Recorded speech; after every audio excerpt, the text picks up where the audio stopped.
So Okay. I saw a lot of you guys are here, I think, new. So glad to have you join us, and happy to have each one of you here. If you don't know me, I'm Cindy Boudreau. I'm a commercial partner for Hello Kindred.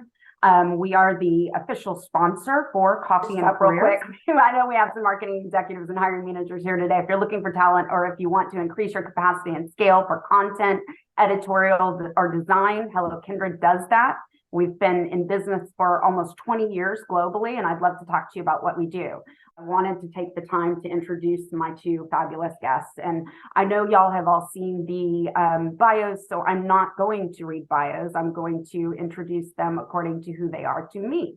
So Michelle Yelverton is a senior recruiter for Aquent. She is, I've known her since the late 90s.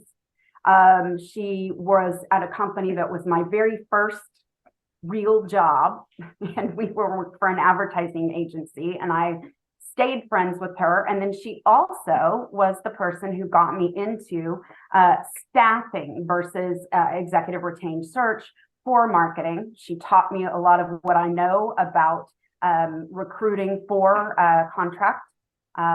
I still remember being at Aquent where I was working with her, and the first order that I got, and it is very different from from executive retained. And executive retained, you have a ton of time to get things together and and she's like, go. I got the induction and kind of, a baptism by fire with learning how to do that. And I'm really grateful, and I love her. She's a dear friend. And then I'm sorry, Lise is the manager of talent acquisition North America for Hello Kindred. She is my partner in crime. She is the person who actually recruited me or walked me through a lot of the recruiting process for Hello Kindred, and stayed with me, was very patient. It was kind of the best recruiting experience on my end that I've been through with someone recruiting me, and is part of what really made me decide to go to Hello Kindred. And I am so lucky to have such a great partner. She also is very knowledgeable and good at what she does. So I'm excited to have these two kind of powerhouses here to help me show LinkedIn Recruiter and give you a little bit of an idea of what we look at on the back end when we're trying to find people. Hold on just a minute. Let me share my screen. And you'll recognize the person that I have pulled up on LinkedIn Recruiter. So this is our LinkedIn Recruiter tool. And this is just what it looks like on the back end when we come in. And I would imagine probably most recruiters use this. It is our holy grail. It is the thing that we are on all day long, looking for candidates, working on roles that we have. We have the ability to post jobs here. So you can see I'm able to post a job if I want to. I'm able to create projects that show which type of talent or professional I'm looking for. And then we also have, this is our favorite thing. So we have this huge place that we can go to try to find exactly what we're looking for. And I think people that have seen me on Coffee and Careers and other webinars that I've given have heard me say that we are, by the time a client comes to us, because we get paid, right, when someone gets placed. So the last thing they want to do is use a recruiter, to be honest. So when they come to us, they've had trouble finding someone that fits the exact description of what they're looking for. They're not finding the exact person that they need for a role. So we have to be very specific in looking for candidates for them. This is the way we do that, right? So I can come in and, Michelle, at least tell me, I'm not on the recruiting side anymore. I'm doing more of the client side and business development. So I haven't been actively searching for people since probably December. So give me a title of a role that, let's just go through a search with everybody. What's a role that y'all have been working on lately, or that you've seen a lot of? I'm happy to go. It's so marketing campaign manager or senior marketing manager. Either one have been quite popular lately. Marketing. I'm sorry. I was just gonna say, is there anybody on the call that would Mm, do their Yeah, job? that's point. true too. Is there Good anybody that would point. like us to see what it looks like when we're trying to look for someone like you? First come, first serve. Raise your hand. Yeah. And if not, we'll go with. Is anybody, oh, I see two things. Okay, so let's just start with this with the campaign manager. And then if anybody wants us to look for something that they're actively searching for, we will. So marketing campaign manager, right?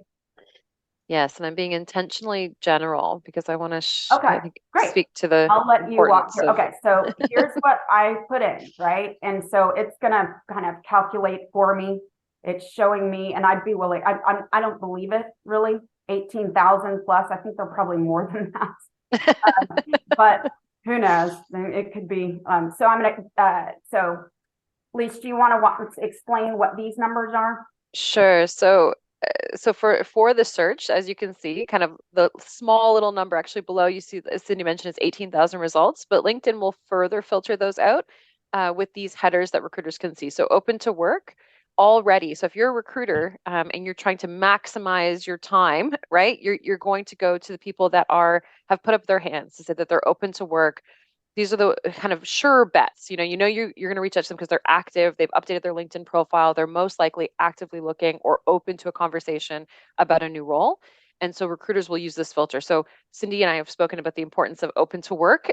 This is just to drive that home. If you are looking for a role, please be sure to turn on open to work, right? So it And already, yeah, and if you are working and looking for a role, there is a way to turn that on and say open to recruiters only, which that's right. LinkedIn does its best to not show to recruiters or HR that are within your company that have a LinkedIn recruiter subscription. And I don't know about you, Michelle or Lise, but I have been working on a role for clients and found people on LinkedIn Recruiter because I've been an outside agency that has said that they're open to work.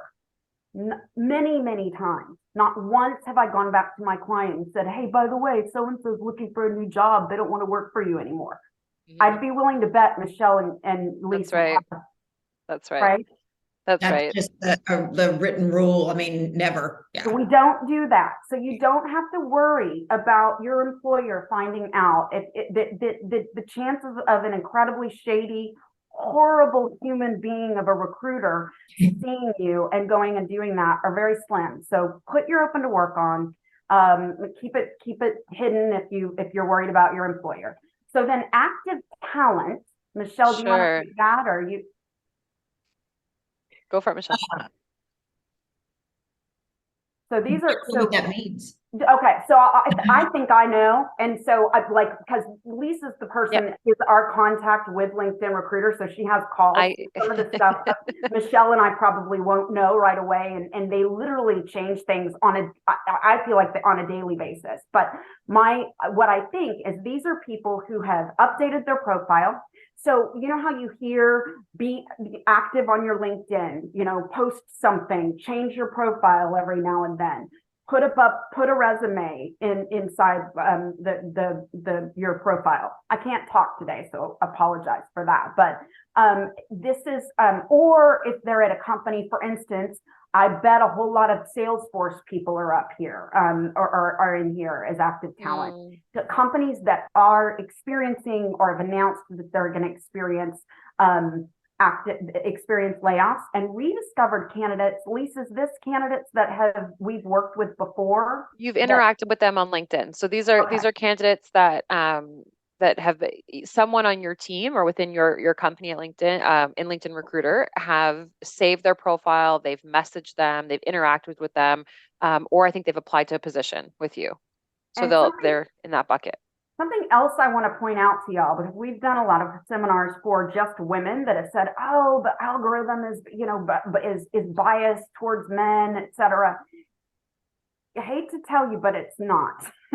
It is a little bit in that men tend to pick the most relevant skills related skills for their 50 plus skills and create their profile that's a little more braggy. Women have a harder time doing that.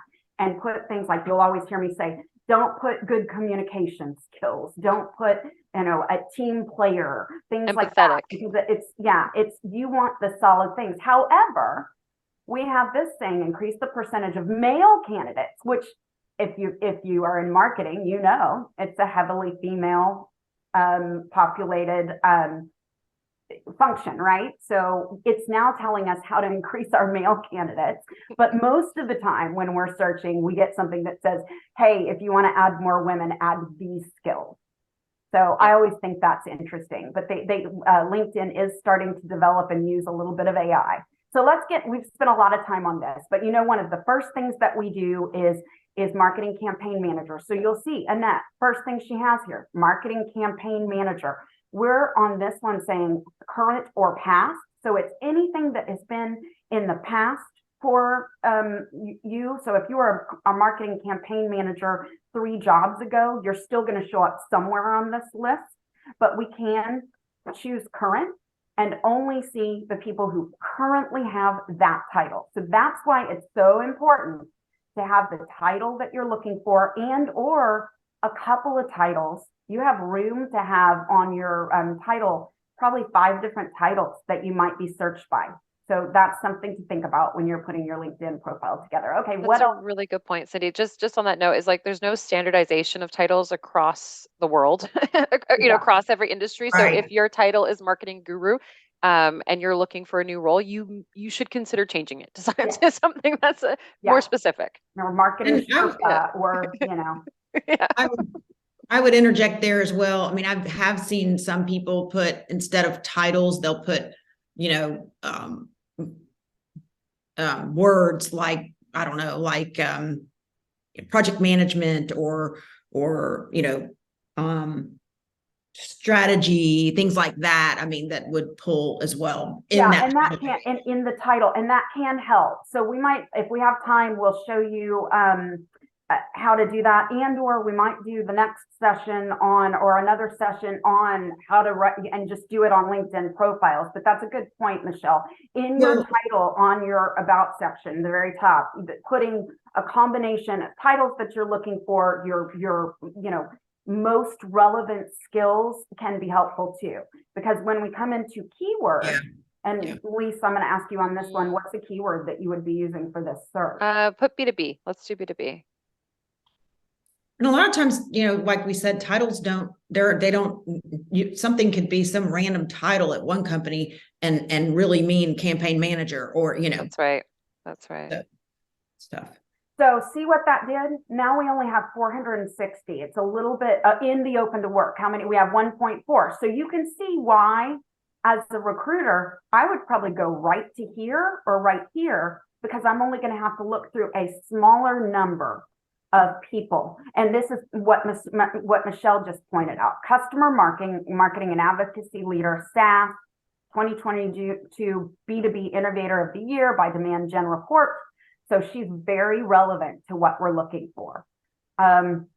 Anything else that we would need, that we want to do to try to narrow it down? How many, Michelle and Lise, when you're looking for candidates and you want to create a list of people that you're going to reach out to, what kind of a number are you trying to get to save into a project and reach out actively? You're probably not sending something to 460 people. No. And it depends on how broad or how focused I need to be. So it doesn't, the project is just for me. Right. Okay. This is, who I've reached out to. And ESG is one that we're looking at right now, and it's a very small pool. So marketing campaigns for ESG in particular is a very small pool. So where do you put that in industry, or where do you put ESG? It's so specific. And so I think this is the thing, is that not everyone follows the same practice on LinkedIn of updating LinkedIn the same way. So keyword for ESG is actually the best way to search, because it's such a small pool. So if you were to B2B and ESG, and then see what you get.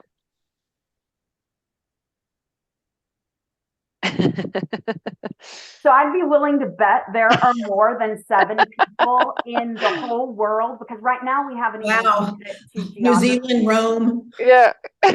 So these people Very that small. are putting ESG in their profiles are the ones that we're going to find. And we have, you know, Rome, New Zealand, Zurich, Well, Paris. what about if you just didn't go so focused and put it just ESG? I don't know if Let's that. see about that. Let's see what that does.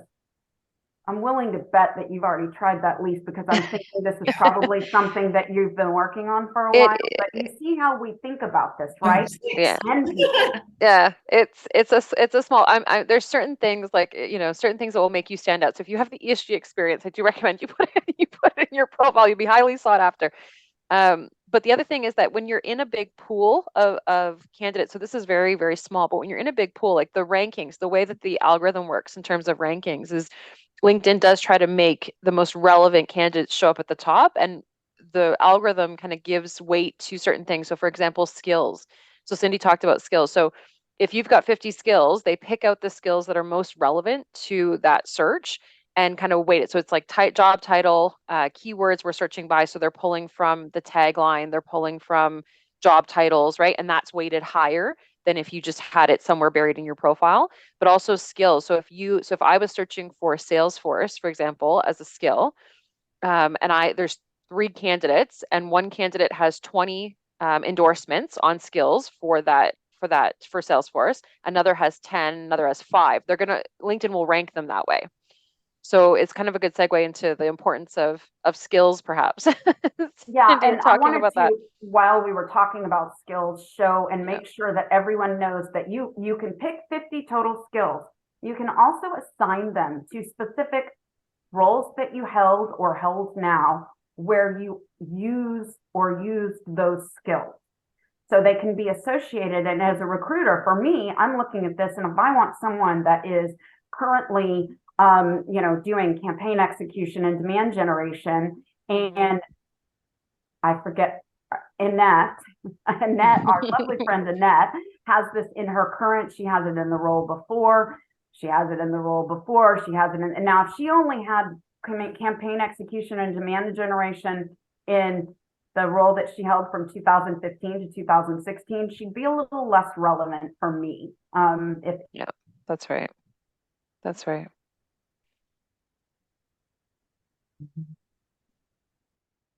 And can look at. So we can also look at locations. So for our purposes, can we put North America? Yep. Okay. So I think both Michelle and Lee, y'all recruit in Canada and America, right? Yes. So, but we can get very specific with it, right? We can put, Austin, whatever. You can choose whether you're working remote or in person or hybrid. A lot of companies are starting to look at hybrid. Lisa and Michelle, are you starting to see a lot of companies that it's not, it can be 100% remote, but we have a job in Austin and we want someone, able to come into the office maybe one day a week? Yes, we see it all. It's all either fully remote. It could be hybrid where, okay, you'd only have to come in once a week, once every so often. We still want them in that market because they might need to go in. It's all over the board. So you want to make sure that when you're choosing your open to work, you put the locations that you are able to be in, even if you're only wanting to work remote. You'll probably have a better chance of finding something if you're open to hybrid, right? Okay, and then workplace types. Hey, here we go. So I have people, obviously, look, we have this many people that are open to remote only, or they might have clicked remote and hybrid. Is it possible to have remote?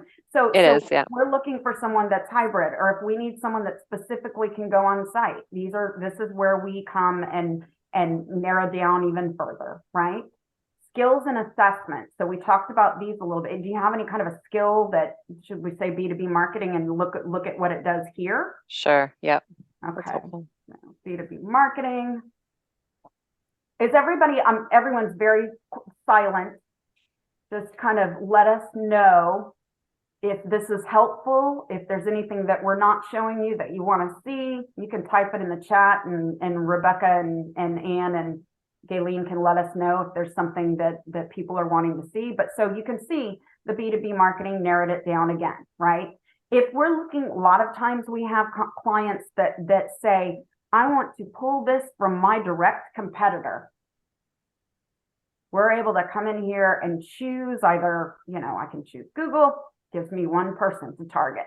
But I can put multiple companies in here that I want to look and see if they have someone that fits. I'm going to go ahead and clear that because it's narrowing it down way too much for us. If we want to look at I don't see this as much anymore, but if we have someone, like I've been searching in Texas and known someone had gone to A&M, and probably if I put an Aggie in front of them, they're going to get very excited. So I might narrow it down and look and try to see if I can get someone that graduated from A&M. Year of graduation can help if we're looking for someone that's at a specific point in their career. It's another way for us to say, we want someone who's just entering the market, right? So I want someone that graduated in 2018 to 22 or something. I mean, it's in a very entry level role, something like that. But I don't want someone that graduated, 3 years from now, right? So that is something I don't use that much. Do either of y'all? No, right. I don't. So, I mean, it's tricky. It's really Yeah. tricky. It's not, so don't get worried about that. It's not something, but here in Houston, I imagine a lot of times that here's one that you probably use. And they've changed it. They've updated a lot. So is it now oil and gas? Okay, oil and gas and mining. So we do put industries. Y'all, I don't even remember this, but where are the places that tag industries? Where can people think about looking or updating their industries? I know you can put it in your about section. You can choose it with your current role. You can choose it, I believe, in your summary at the top. Yeah, you can currently only pick one industry, right? And so it's on your personal LinkedIn, you can pick one main industry, but then you can put in your about section, you can put other industries or other spaces that you're open to. But LinkedIn will ask you to pick your top one. And I think typically if all of your work, if you're only interested in doing marketing for oil and gas, and if you're only interested in finance for oil and gas, then oil and gas makes sense. I think otherwise, if you're cross industry, people tend to put the function. So they would put marketing and advertising, for example. So yeah, and so really think about that. If you have very specific skills, if your whole career has been in marketing for oil and gas, you might want to think about putting oil and gas as your industry and put marketing in the skills, because someone that's looking for someone in oil and gas is going to go there. And so I don't know, Michelle, how do you let's get a different perspective on industry type, and do you do a lot of industry specific searching, or how do you use industry? Yeah, I mean, it sort of, but in all honesty, I'm very broad in what I search for. Like a lot of times I won't put title, I will put just a keyword, or because lately I haven't done a lot of, nobody's really needed specific industry, and that could be, coming from the last time I recruited for staffing was a while ago. And it was really, a lot of my clients were like, I need someone who has oil and gas experience no matter what. It's probably now that we've expanded into remote and the workplace has changed a little bit.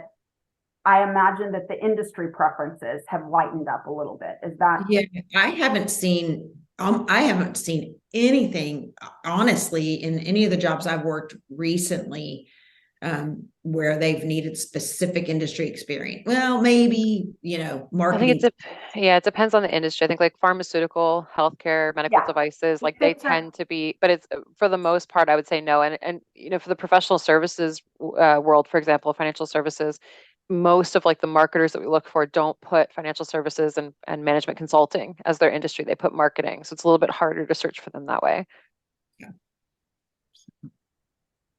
So let's see here. Okay, so employment type. These are things that, and this is what people may be interested in. So either you've said you would only work part-time, full-time. You've had part-time roles, you've had contract roles. So this is another place. If we're looking for someone who would be open to contract, we're going to come here first, right? Mm-hmm. And find these people. I'm curious if anybody out there has, and I'm sure you were going to get there, Cindy. I might not be. Hijack, but I'm just curious if anybody has any questions, like, or wants us to do not a search, but just curious. And if anybody out there has any questions about, how we do it or what they're looking for, where we can help guide. Everybody unmute. Let us know what you're thinking.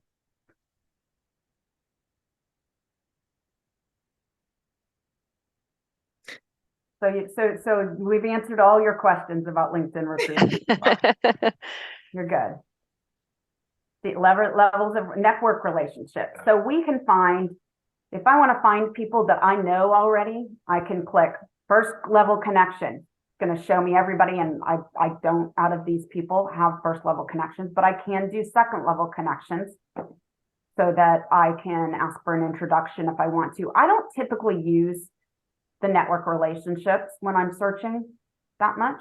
I do use levels of responsibility sometimes.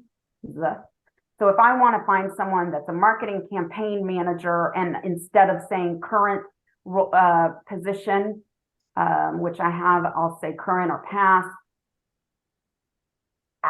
Sorry. And I want to slice and dice it a different way. I can say down here, I want someone who's a manager level. So that got me up to 61 from where I was at 50 before when I did it a different way. So you can start seeing how we can try to dig and find different types of candidates, right? And company sizes. Sorry, I can't see this because of my Loom thing. I'm going to shrink it. Well, that didn't help. So,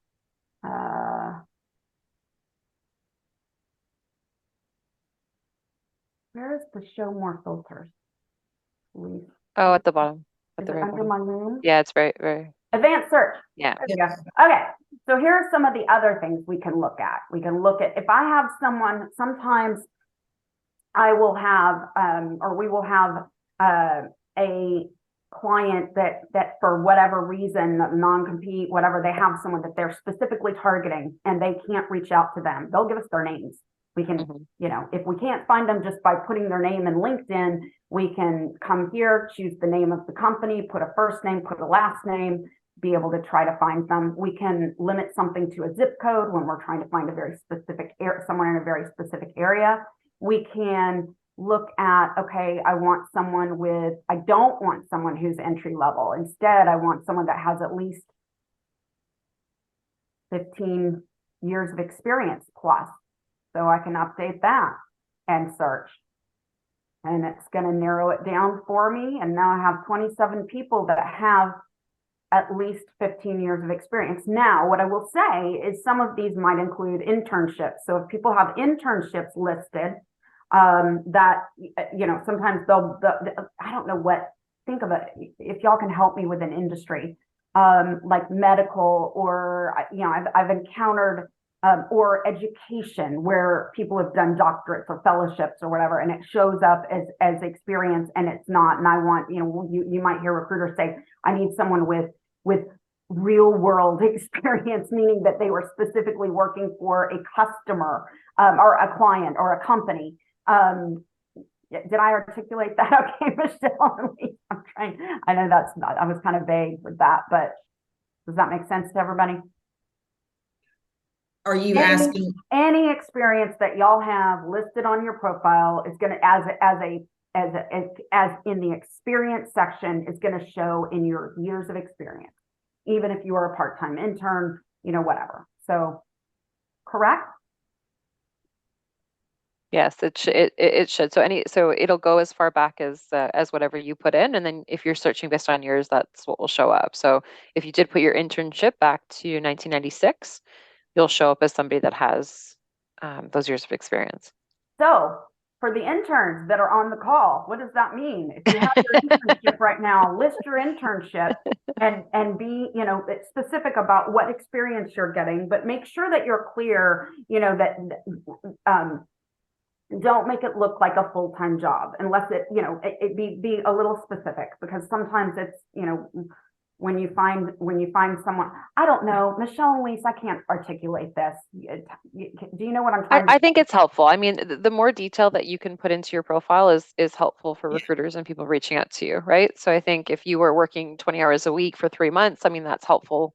That's just helpful be to specify. transparent to what Yeah, you were doing and that's what right. your experience Yeah. was. Okay. That's right. So years in current company is something that we can also look for. So, and I feel like we run into this less now since COVID happened and the Great Resignation. I don't have clients as focused on, I want someone who's not a job hopper. I need to see longevity. But I've had a client in the past that thought less than 5 years experience in one company was not relevant and thought it was a job hopper. So I would have to come in here and say, okay, current company, 5 years plus. If we're looking for someone that's a very passive candidate, we might try to find someone who's been at a company for a specific period of time. Is there any way that y'all use this other than that?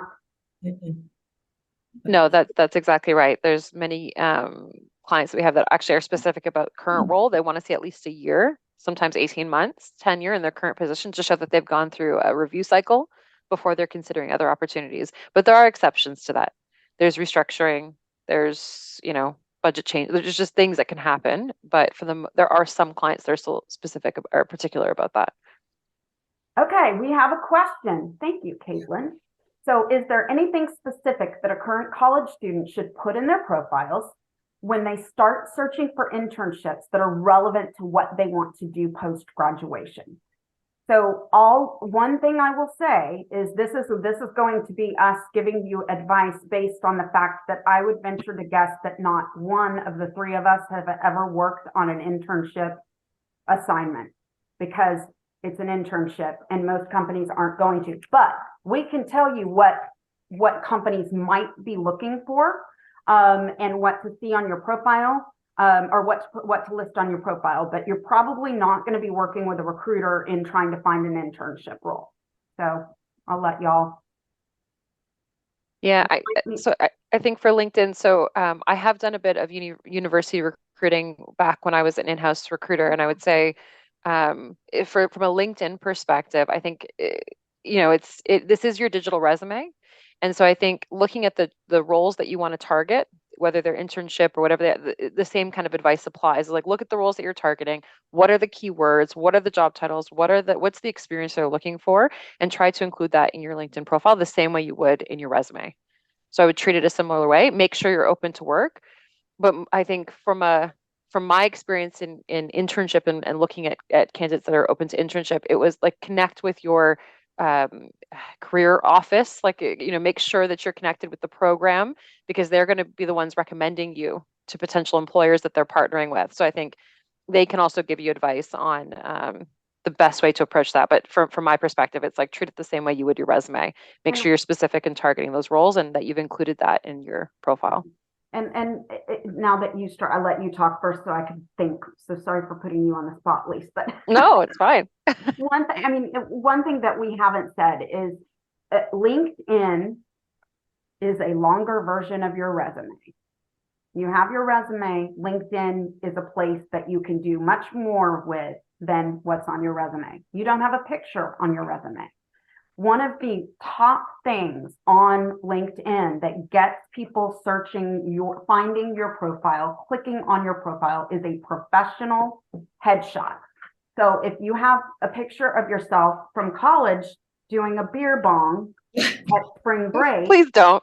you might consider getting a photo that is a little more professional, that is a picture of you looking at the camera, smiling, showing your face, showing, just kind of from here up.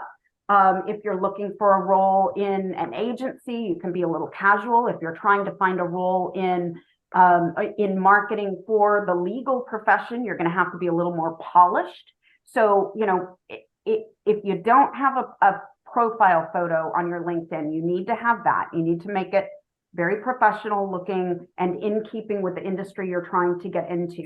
LinkedIn does have some research that profiles with photos are much more likely to be found and clicked on than profiles without. Something else that you want to think of as an intern is that if you don't have work experience, make sure that you're participating in things like different organizations that have chapters at your college. So find something that's related to marketing, be active in it, enter contests, do projects, list your project associated work that talks about skills that you've developed as you're going through your college career. Is that helpful, everybody? Hey, Cindy, we have 2 more questions in the chat. Sure. Okay, let me see. So we have, at my prior company, I was promoted from managing a sub brand to managing the global team. Sorry guys. Managing the global team. So it looks like I job hopped when I really didn't. No, it's so what you need to do is, Alma just answered it. Okay. How I would answer it. It's not considered exactly. It's job progression. So it doesn't show something that as recruiters, we're savvy enough to see that you've been at the same company and your role has changed. Another thing you can do if you want, go ahead, Michelle. I know you're probably going to say the same thing I'm about to say. Well, I'm sorry, I'm listening to you, but I'm watching Alma and Rebecca. Okay. On the chat. And so Rebecca said it's not the same company on LinkedIn, but was it acquired or is it the same? Yeah. So if it was acquired, you can say in your profile, such and such was acquired by. That should be the first point. I think for the next position, that should be the first point of that. It's really like this was the parent company or, of the company I worked at previous, something like that. Like you can, put it in parentheses or something like that. Yeah. Mm-hmm. Hopefully that's helpful. And we can look at that once we get through. We have about another 5 minutes to go through these. And I think we've really looked at, if we want to find someone that was at a past company, we have, the people that follow our company specifically. So you'll hear me say, pick your top 10 companies and follow them. Mm-hmm. This is why I say to follow them. And when there are company followers, that shows up too in these spotlights. We don't have any specific company followers of this, but it does show up in the spotlight and does get categorized for us. We have Matt. Matt has a question. Matt, it's job loss due to budget reductions and or company restructuring. How can we mention this on LinkedIn profile with making it appear as a negative? I don't know. So I think what people, first of all, you heard me say, it's not looked at. We are in a period of time where there are a lot of layoffs right now, right? Hopefully everyone's okay with me stopping sharing and we can talk through and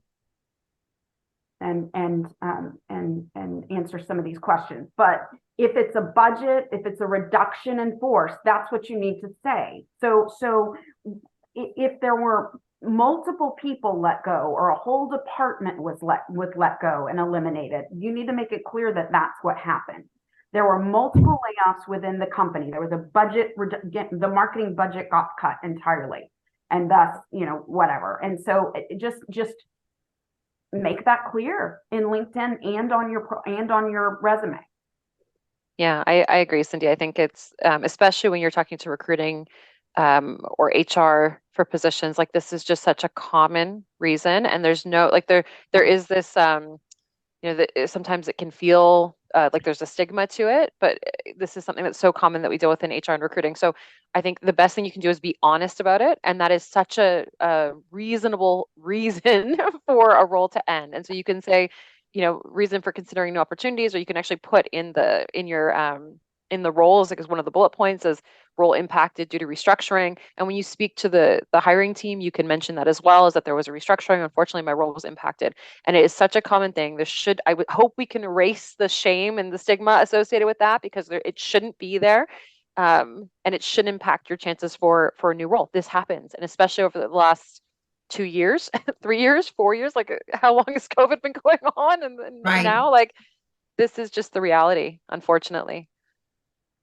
Okay, so I'm going to read Monica. How do you indicate that you want to, this is going to be a tough one, I can tell, Monica. How do you indicate that you want to do something different than your current role? For example, my career has been in communications and education, but right now my role is mostly marketing that is sales focused. My headline indicates communications. Side note, I am so not a sales and marketing person.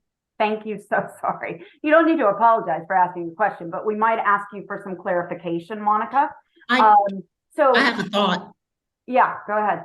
I was just going to say, you can put that in your, a lot of people put the summary, the blurb, and you can put it in there and just say, I'm looking to move more into this or blah, blah. That way, at least it's out there. Because I do read those. We get this question quite a bit, but most of the time, and I was worried that was what was going to be coming after you want to move into something different. It's harder when someone comes up to us and says, I've been a kindergarten teacher for 10 years, and I want to move into digital marketing. What should I do?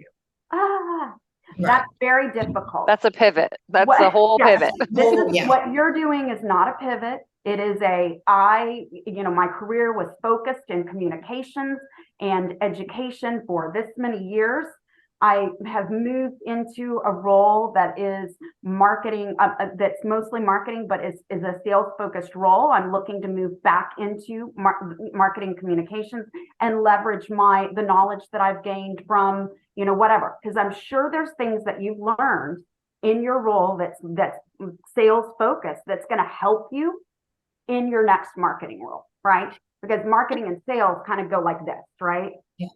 Another thing I find that people do is they will message me just outright, even if I don't have a job for them or, nothing posted or not relevant to them. They'll just message me and say, hey, I'm looking to pivot or I'm looking to get more into this. I'd like a conversation with you so I can explain that, so, and I'll do it. I mean, we'll talk to you, even though we may not have a specific job for you at this time. So messaging recruiters is a good way. And the other thing I would say when you message recruiters, a couple of things. Remember, we have many, many connections. We get many, many emails and messages on LinkedIn. So give a specific ask. Don't just say, hey, I'd like to see if I can chat with you sometime. Hey, this is what I'm looking for. And could I get 5 minutes of your time to talk about this? I want to make sure I'm on your radar. I want to just, have a quick, because you're more likely to get a recruiter to respond and schedule some time with you if you give them just a little bit of parameter of what you're looking for, right? I would also say, so open to work, if you have your open to work on privately as well, you can also select on either side, you can select the roles that you're open to. So you've done the right thing by updating your headline and making your LinkedIn profile speak to the position that you want. You can do that with your skills section as well to focus on communications content skills, but then open to work, put communications role, like, communications lead, like whatever the titles are that you're looking for, because recruiters look at that. So if I look at your profile and I see you've come up in my search for communications, you're in a marketing role right now for the last 1.5 to 2 years, whatever it is, but you're only open to communications positions. Like I'm going to think that that's what you're targeting. So I would just be very specific with that.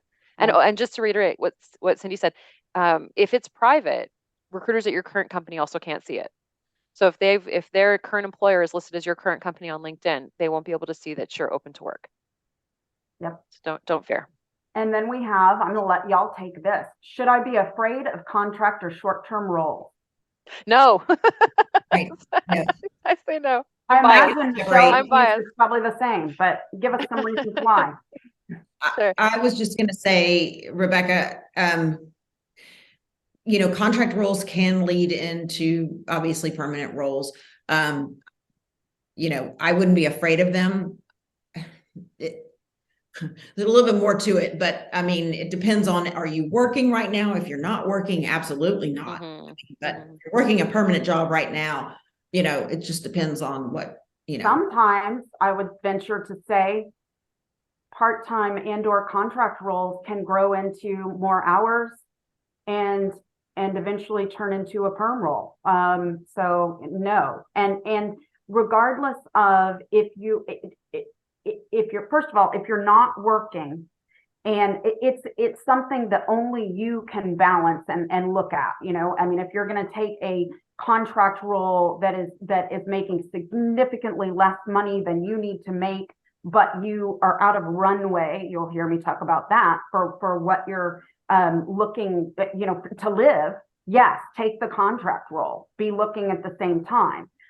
If it's something that isn't going to enrich your skills or enrich your experience to add to your portfolio career and things that you can talk about that you've gained experience in, or keep your experience current, and or it's significantly less money than you need, and you need to find something that is much higher paying to keep you where you need to be, then that's a different story, right? So at least I'll let you give a final thought on that. I'm so biased with this. I think contract roles are fantastic. I think especially, it's like you can get opportunities with fantastic companies, kind of great opportunities for you in your career as a contract position. I would just say, my preference as a recruiter that works in the space is that I work with people who want contract roles, and that they're okay with the risk of contract, and they're okay if it stays contract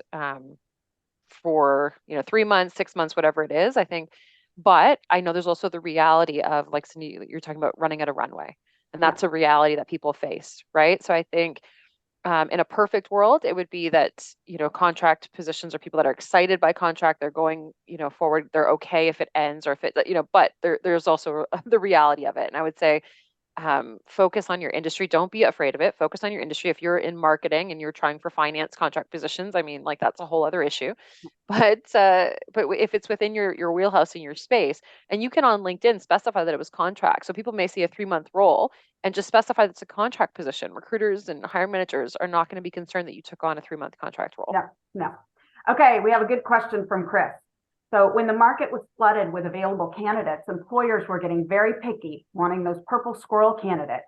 When it tightens and good candidates are harder to come by, they may relax some of the requirements. What are you seeing right now in terms of employers' requirements?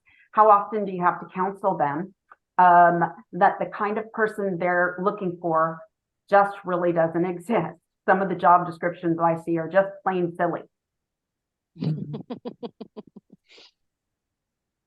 Sometimes we're able to coach them, and sometimes we aren't. It just depends on the access and what, the type of who we're dealing with. And in a tight market, if they don't take our advice, they sit there trying to find candidates for 5, 7, 9 months, and everyone else gets them hired quickly.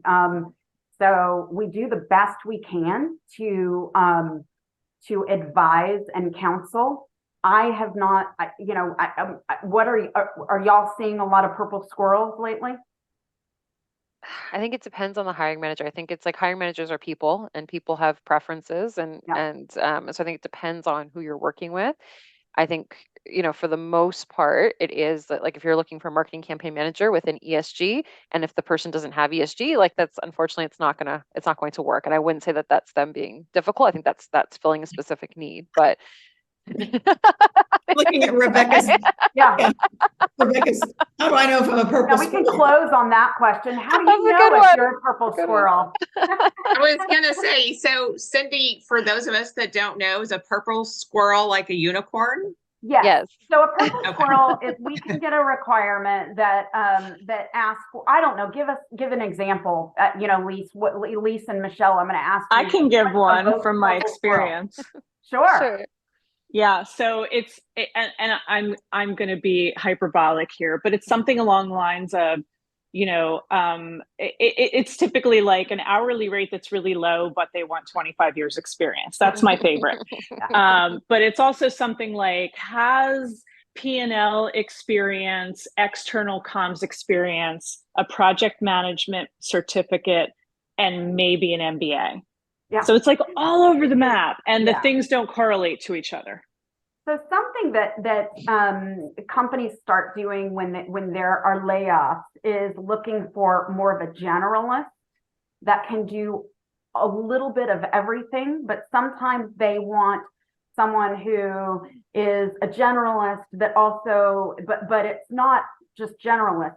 They need to know, be an expert in SEO and PPC. They need to be an expert in demand generation. They need to be an expert in, they need to be able to design And a writer. and a writer and whatever. And those skills, it's the skills that don't go together, and are very, very hard to find, right? And so there are very few people that are going to be in the market, and we can find a purple squirrel eventually. So the key, the thing that I always tell clients, and especially you get it a lot when you're doing retained search, they're like, I'm paying you 30% of the salary to find this person, you're going to find them. And it's like, okay, especially when I was doing DE&I search, where I would get, Michelle, I know you I'm have so to be sorry. going, so thank you. Thank So you so nice, much. Love Michelle. you. To chat. Great conversation. Y'all, everybody connect with me or whatever. Let's do it again. Awesome. Thank Thanks you. so much. Mhm. I would get, for instance, I got a role that was going to be based in Ohio. I don't remember exactly where it was, in a smaller town. They wanted a female, preferably person of color, that was sales specifically, and had a degree and had a certain amount of experience, that was willing to come on site 100% of the time. So that exists somewhere, but you're probably going to have to relocate the person, and there is a number that will get that person there. Do you want to pay that number is the question, right? So that's what we deal with when we're doing purple squirrels, is we set the expectations of, yeah, this person might exist, but they're going to cost this much. And a lot of times that helps companies reset with that role. It was also someone senior level. They ended up downgrading it to a manager level, and then they downgraded it again to an entry level position because it just wasn't feasible. So if it's a true purple squirrel, a lot of times it will take a while, but clients can adjust their expectations. One thing I would say, if you're searching for a job and you see a description that is very, very clearly a purple squirrel, fine, apply for it, but keep looking elsewhere, because they're probably really dead set on whatever ridiculous job description they put out there, and you're going to have a hard time getting that role. And do you really want to work for a company that has that expectation of you, right? So hopefully that's helpful, Chris. And Yes, thank you. okay. And I know we're running out of time. I really appreciate all of y'all being here. So what we're going to do in the next one is going to be how to leverage AI to help accelerate your job search. So hopefully that's interesting to everyone, and I really appreciate everyone being here. We'll I say this every week, or every time we do this, but now it's true. We have a resource that's going to help get this recording ready and get it out to y'all. I'm not even responsible for doing that. So we will get this to you probably by the end of the week. Okay. Thanks y'all so much. And we'll see you next time. Thank you. Bye y'all.